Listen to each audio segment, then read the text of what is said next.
তাই আর এই বিপদের দিনে আমি তো আর হাত ধুয়ে ফেলতে পারি না। এরকম পারিবার আমি এয়ারপোর্ট যাবো। আমি আছি বস। কিন্তু এসব হিন্দু মুসলমান দাহ কবর শোন এটা জানবি, হিন্দু মুসলমান ওরা কোনো কেস নেই রে। আমাদের নেটওয়ার্কটাকে তো বাঁচাতে হবে। কি বলেন স্যার? সমস্ত ধান্দাবাজ দেখি না এরকম একটা ভালো মানুষের মুখোশ রাখতে, তাতে ধান্দা না চলে না। কি বলবো, পাসপোর্ট জালিয়াতি, ঠিকাদারদের সাথে ধান্দাবাজি। একজন সৎ সরকারি অফিসার হিসাবে আমার উচিত ছিল ওই কেদার বাবুর হাতে আপনাকে তুলে দেবো, কিন্তু অফিসিয়ালি সে ক্ষমতা আমার নেই। তাই ওই যে বললেন মানবিক মুখ, সেটাই ঠিক।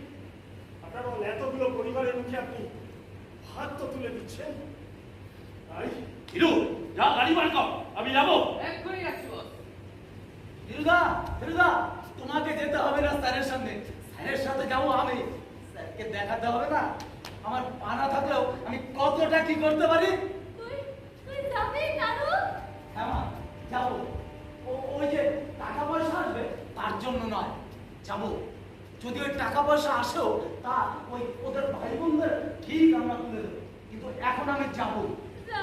যা মা, কাগজে কলমে ও তোর দাদা তো যদি সত্যি আমার হতো, সে আমার শিশু।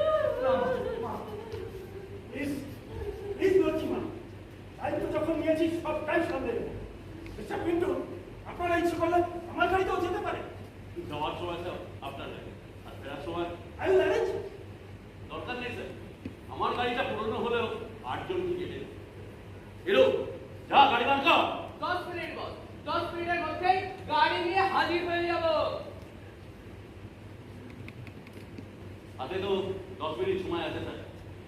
একটু ডাবের জল ফেলে কি খুব অপরাধে না? আমার হাতে নাই হচ্ছে। এই লক্ষ্মীমা কি দারুণ হাত। লক্ষ্মীমা, সত্যি যদি লক্ষ্মীমায়ের হাতে পাই, লোক সামলানো কঠিন। বলেন কেদারবাবু? As you please sir. আরো হাতে তো 10 মিনিট সময়। সাহেবের জন্য ডাবের জল পারবি? তোর তো কাজটা আছে। আমার পা নেই না, আমি চলতে পারি না, কিন্তু আর যাদের পা আছে, যারা থাকতেও পা চলতে পারে না, চলতে চাইছে না, আমি 10 মিনিট যাব, 5 মিনিটে নিয়ে আসছি ডাবের জল। 5 মিনিট।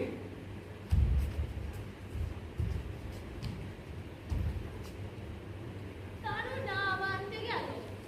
তোমরা বসো, আমি ততক্ষণে তৈরি হইনি গে। তৈরি হইনি।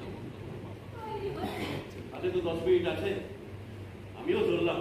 পিন্টু বাবু, দৌড়াবেন না স্যার, পিন্টু দালাল হলেও কথার খেলাপ করে।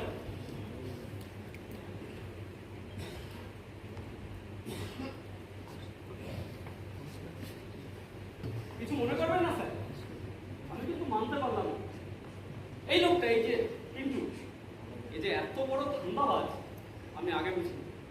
তাই এখন ডাবের জল তো নয়, এরপর থেকে সন্ধ্যাবেলায় ল্যাপটপ, নো নেভার। আপনাকে দেখে বুঝলাম নিজের কাজটা মন থেকে বেঁধে দিলে সেটা ঠিক মতো করাটাই হোক। তো আপনি ডাবের জল খান, আমি গেটের বাইরে আছি এবং থাকবো যতক্ষণ না আপনি এই সোনাতলি থেকে ফিরে যান। দাঁড়ান কেদারবাবু।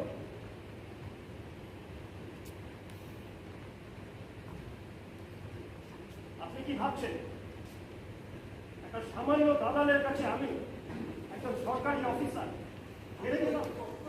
কি জানি, হয়তো গেলাম। শুনলেন না, ওদের কাছে আমি জাস্ট একটা কলা গাছ।